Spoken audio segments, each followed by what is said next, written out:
01 result YouTube ಚಾನೆಲ್ಗೆ ಸ್ವಾಗತ. ಇಂದಿನ ವಿಡಿಯೋದಲ್ಲಿ ಏಷ್ಯಾದಲ್ಲಿ ಅತಿ ಎತ್ತರದ ಜಿಗಿತವನ್ನು ಹೊಂದಿರುವ ತಮ್ಮ ವಿಭಿನ್ನ ಶೈಲಿಯ ಆಟದಿಂದ ಅಪಾರ ಅಭಿಮಾನಿಗಳನ್ನು ಹೊಂದಿರುವ ಏಷ್ಯಾದಲ್ಲೇ ಅತಿ ಎತ್ತರವಾಗಿ ಜಿಗಿಯಬಲ್ಲಂತಹ ಅನೂಪ್ ಡಿ ಕೋಸ್ಟಾ ನಮ್ಮ ರಾಜ್ಯದ ಹೆಮ್ಮೆಯ ವಾಲಿಬಾಲ್ ಆಟಗಾರ ಅನೂಪ್ ಡಿ ಕೋಸ್ಟಾ ಅವರ ಬಗ್ಗೆ ಆಸಕ್ತಿಕರ ವಿಷಯವನ್ನು ತಿಳಿಯೋಣ. ಇವರು 7ನೇ ಜನವರಿ 1993ರಲ್ಲಿ ಕುಂದಾಪುರದಲ್ಲಿ ಜನಿಸಿದರು.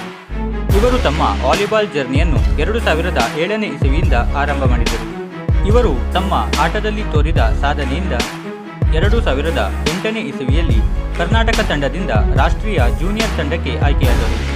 ಇಲ್ಲಿಂದ ಇವರು ಸಾಕಷ್ಟು ಅಭಿಮಾನಿಗಳನ್ನು ಹಾಗೂ ಹೆಸರನ್ನು ಪಡೆದುಕೊಂಡು ಪ್ರಸಿದ್ಧಿಯಾದರು.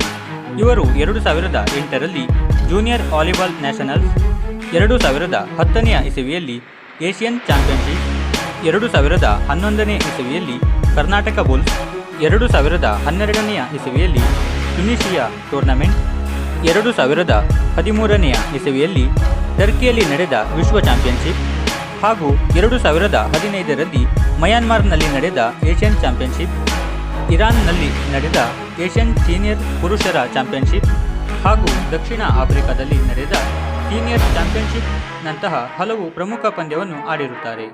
ಇವರು ಮೊದಲು ಆಡಿದ ರಾಷ್ಟ್ರೀಯ ಪಂದ್ಯದಲ್ಲಿ ಪಡೆದ ಮನ್ನಣೆಯಿಂದಾಗಿ 2013ನೇ ಇಸವಿಯಲ್ಲಿ ಆದಾಯ ತೆರಿಗೆ ಇಲಾಖೆಯಲ್ಲಿ ಉದ್ಯೋಗವನ್ನು ಪಡೆದುಕೊಂಡರು. ಪ್ರಸ್ತುತ ಇವರು ಇನ್ಕಮ್ ಟ್ಯಾಕ್ಸ್ ತಂಡವನ್ನು ಪ್ರತಿನಿಧಿಸುತ್ತಿದ್ದಾರೆ. ಇವರು ಆಡುವಾಗ 7ನೇ ನಂಬರಿನ ಜರ್ಸಿಯನ್ನು ಧರಿಸುತ್ತಾರೆ. ಇವರಿಗೆ ಕರ್ನಾಟಕ ರಾಜ್ಯ ಸರ್ಕಾರವು ಇವರ ಸಾಧನೆಯನ್ನು ಗಮನಿಸಿ 2016ನೇ ಇಸವಿಯಲ್ಲಿ ಏಕಲವ್ಯ ಪ್ರಶಸ್ತಿಯನ್ನು ನೀಡಿ ಗೌರವಿಸಿದೆ. 2015ನೇ ಇಸವಿಯಲ್ಲಿ ಕೆಂಪೇಗೌಡ ಪ್ರಶಸ್ತಿ ಹಾಗೂ 2012ನೇ ಇಸವಿಯಲ್ಲಿ KOA ಪ್ರಶಸ್ತಿಯನ್ನು ಕರ್ನಾಟಕ ರಾಜ್ಯ ಸರ್ಕಾರದಿಂದ ಪಡೆದುಕೊಂಡಿದ್ದಾರೆ. ಇದಾಗಿತ್ತು ಭಾರತ ಕಂಡ ಶ್ರೇಷ್ಠ ವಾಲಿಬಾಲ್ ಆಟಗಾರರಲ್ಲಿ ಒಬ್ಬರಾದ ಅನೂಪ್ ಡಿ ಕೋಸ್ಟಾ ಅವರ ಬದುಕಿನ ಕೆಲವು ಆಸಕ್ತಿಕರ ಮಾಹಿತಿ. ಇಂತಹ ಹಲವು ಸಾಧಕರ ಕುರಿತು ಕೆಲವು ಆಸಕ್ತಿಕರ ಮಾಹಿತಿಯನ್ನು ಪಡೆದುಕೊಳ್ಳಲು ನಮ್ಮ ಚಾನೆಲನ್ನು ಸಬ್ಸ್ಕ್ರೈಬ್ ಮಾಡಿ ಹಾಗೂ ಹೊಸ ವಿಡಿಯೋದ ನೋಟಿಫಿಕೇಷನ್ಗಾಗಿ ಬೆಲ್ ಐಕನ್ ಅನ್ನು ಒತ್ತಿರಿ. ವಿಡಿಯೋವನ್ನು ಸಂಪೂರ್ಣವಾಗಿ ನೋಡಿದ್ದಕ್ಕಾಗಿ ಧನ್ಯವಾದಗಳು.